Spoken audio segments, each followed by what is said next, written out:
Hey, it's Kevin Tofel with GigaOhm, and today I want to give you a quick look at the HTC Sensation 4G, a phone that arrives on T-Mobile's network on June the 15th, although Walmarts are expected to carry this guy on June the 12th. So get a first look now, and it should be out next week. Take it out of the box and give you a quick look, and it's got HTC Sense 3.0 on there with an active lock screen. We'll take a closer look at that in a little bit. Also has a QHD 4.3-inch screen that's 960 by 540 resolution. Pretty slick, pretty slick. We'll take a closer look at that after we go through what's in the box.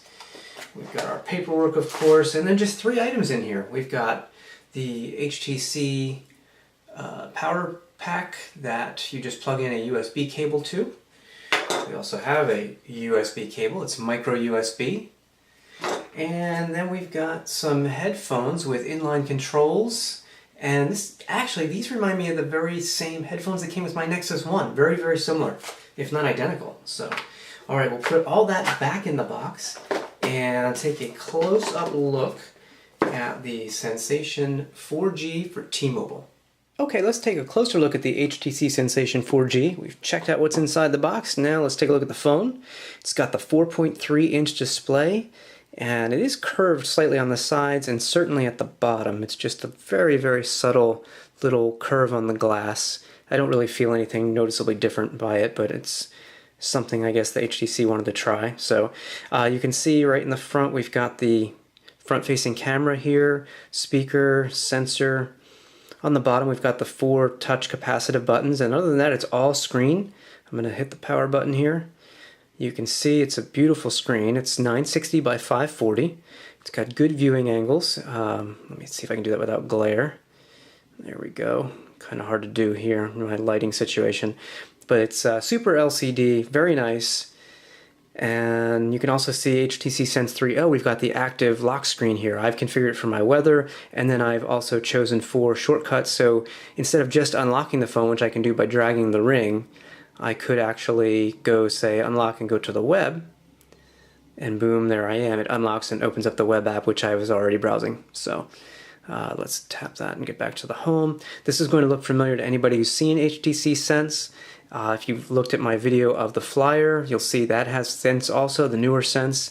It's a very 3D look, and of course you could go again and again and again and get the nice 3D carousel. I haven't set up all of the widgets as of yet, but you get an idea for it. Maybe you can even see the 3D look there. You can see how it's starting to show a 3D image. 3D look and feel. It's only just replicating the image 3 times, but it does work. It looks pretty nice. So screen is really, really nice. I'm very, very much in love with this screen. It's super nice. Perhaps not as nice as the Super AMOLED Pluses from Samsung, but it is darn good for HTC. I'm super impressed by that. So, all right, let's take a quick walk around the hardware. On the top, we just have the 3.5mm headphone jack and the wake and power button there. On the left-hand side, we've just got a rocker for volume up and down, as well as our micro USB port. On the bottom, we just have a mic input jack, hole, and then the latch to release the back. I'll do that in a minute, because it's very unique, actually. And on the right side, there's nothing. Back side, this is all one piece, but it's metal in the middle, and then kind of like a grippy plastic on the top and bottom. And then, of course, we've got more microphone ports as well as dual LED flash and 8-megapixel camera and speaker for the speakerphone. I'm actually very impressed with the camera so far. I'll have more information in my full review, but HTC cameras are mediocre at best by comparison, at least in the past, and this has impressed me so far, both for stills as well as video, which it does up to 1080p. All right, let me crack it open real quick so we can take a look at that unique way that this fits on. It's kind of hard to do with a camera in front of me, so bear with me one second while I go off camera to get this out. There we go. All right. So instead of a cover that fits over the phone, it's almost as if it's a phone that fits in a cover. It slides into the cover. If you can see that, it goes just like that. So the cover has like a lip, almost like a case. It's very interesting. And then here's the phone part of it. And I wonder if HTC could actually reuse these cases and kind of have phone upgrades. It would be really cool if you just buy this piece, yes? Let's see, backside we've got the SIM card slot. This device comes with an 8 GB micro SD card, which is good because there's only 1 GB of internal storage that's user accessible. So you're going to want to either use the 8 gig included or boost it yourself. You can take that out, hot swap it while the device is on, which is nice. The battery, it's relatively large. I want to say it's 1750 milliamps. So far I've been getting through a day of relatively heavy use, so it's been impressive there.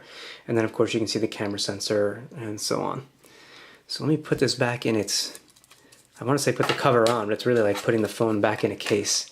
Just goes like that, snaps in, done. That's simple. All right, let's take a closer look at the software. HTC Sense 3.0. No signal, that's interesting. Well, the cover actually acts as an antenna, so that actually makes sense to me, but now it has worked and I have my 4G signal here in the house. This does have a 21 megabit per second radio. I have done some speed tests in areas of enhanced backhaul for T-Mobile. Speeds have been fast, but not as fast as I would like to have seen, probably in the between the 4 to 6 megabit per second range. So that's actually pretty good, but I was hoping for more. It could just be my area, however. So we'll unlock, and let's see, go to the apps, and it comes with a bunch pre-installed. I've added my own, of course. One of the things that is included is HTC Watch.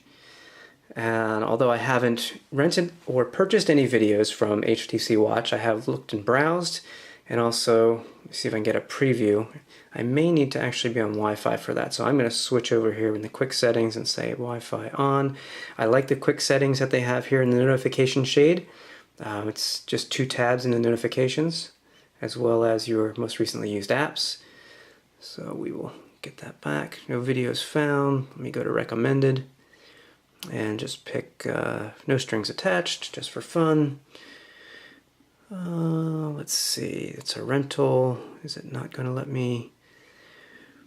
It may not let me view it because we're going to Harry Potter. I think because my Wi-Fi was still connecting, quite honestly. I believe it only allows that over Wi-Fi. Gives you an idea of the screen.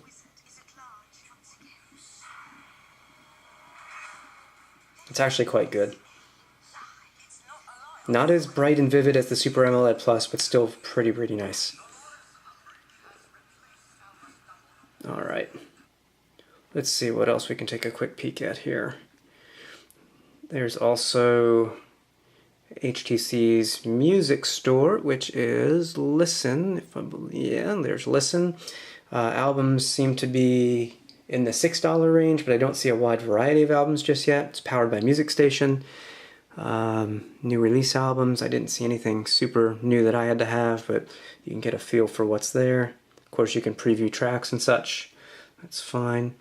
The processor in here is a 1.2 gigahertz dual core. It's a Qualcomm Snapdragon. It's been pretty peppy, not too bad at all. I'm not waiting for the device by any means when I'm doing different things, but I have seen that the Tegra 2 devices that are stock, with a stock interface, no HTC Sense or any other overlay, actually seem a little faster to me. So, does have Wi-Fi calling, which is nice. Does not use your minutes, that's super. And that's probably about it for now. We'll save some information for the review itself, but overall, it's a very impressive device. I like it so far. And real quick, I'll just show you size-wise. Compare it to the LG G2X, which has a slightly smaller screen. The Infuse, which has a larger screen, 4.5 inch. And can I fit my Nexus 1 in there? Just barely. We'll move all these guys over. And you can get a feel for the size of the device. It's actually relatively thin. Maybe not as thin as the Infuse, or pretty darn close. Pretty darn close, and that's a pretty thin device right there. Much thinner than the G2X, noticeably thinner. And as far as the Nexus 1, it's, I'd say, pretty darn close to being the same. So this is very much like what I would have expected the next Nexus to be. Unfortunately, it was the Nexus S, which I feel is a little underpowered, but this looks pretty good so far. So come on back, we'll have a full review of the HTC Sensation 4G with HTC Sense 3.0.